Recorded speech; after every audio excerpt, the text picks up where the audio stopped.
YouTube, let's do a review. Daredevil, Cold Day in Hell by Charles Soule.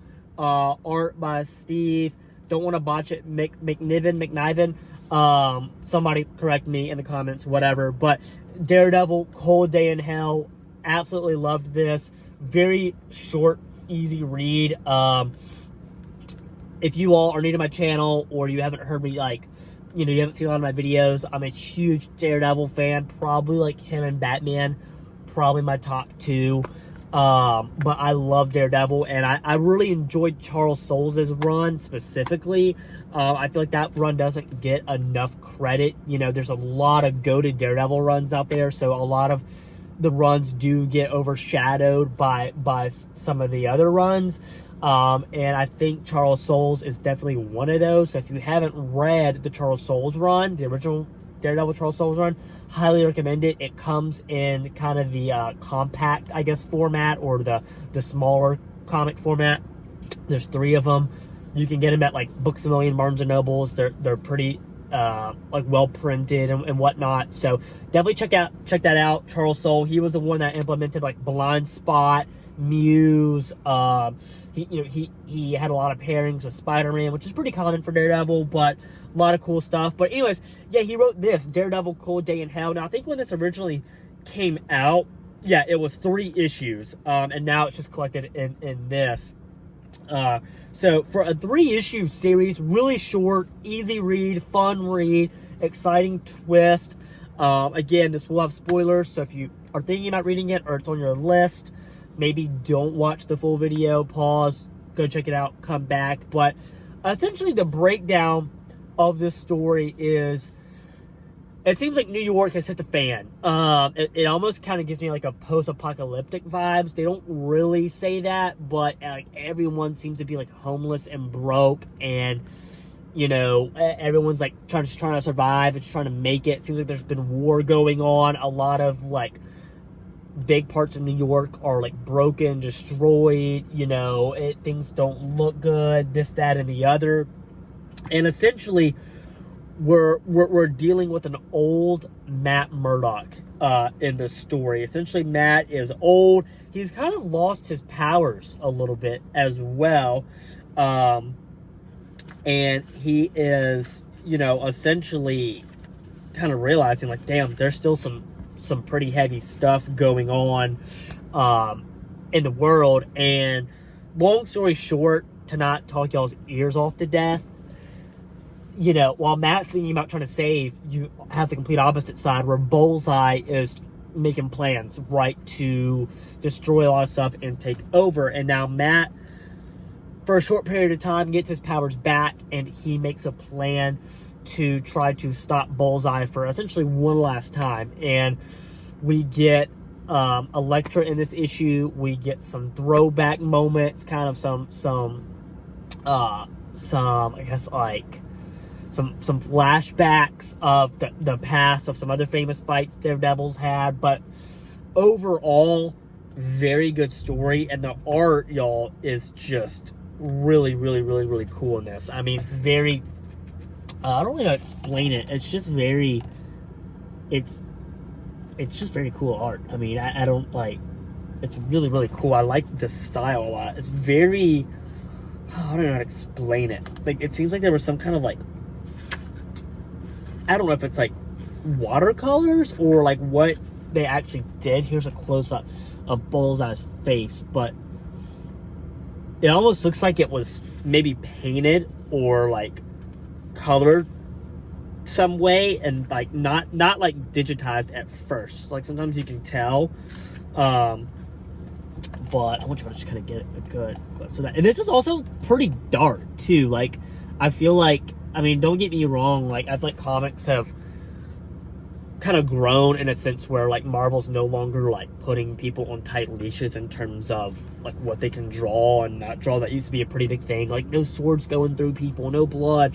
Now you have like a Daredevil comic where heads are just getting clean sliced off. Like, it's pretty dark comic, which I mean I like like give us some violence.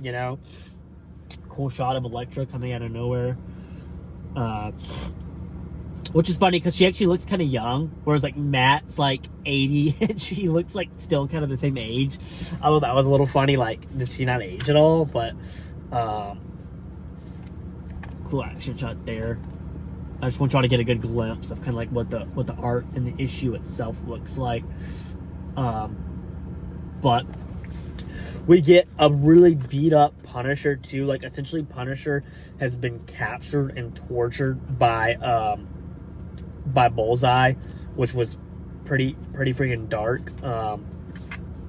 And anyways, overall good story. It kind of is like gives me like the Dark Knight Returns kind of vibe, where it's just like it's an older Daredevil. He's working with what he has. He's having to really dig deep into his senses and his powers because they're already not strong. And it's just cool to see him suit up one last time. Like, I think almost every character should have their own, like, one last go. You know, like, let's see them old and let's see them have one last go. And I apologize, y'all. I think I'm getting actually a little sick. So, but here's Daredevil. Here's the Punisher right here with the skull, like, literally, like, cut into his chest, and he's, like, has no limbs at all. Just very dark. Like, very, like, you know what I mean? Like, I think even for Daredevil, kind of pretty dark. But anywho, so yeah, if you like Daredevil, you know, you like it a little dark, you want an easy read, I think this is a very, very good kind of 3-issue little mini series to check out. As I mentioned earlier, Charles Soule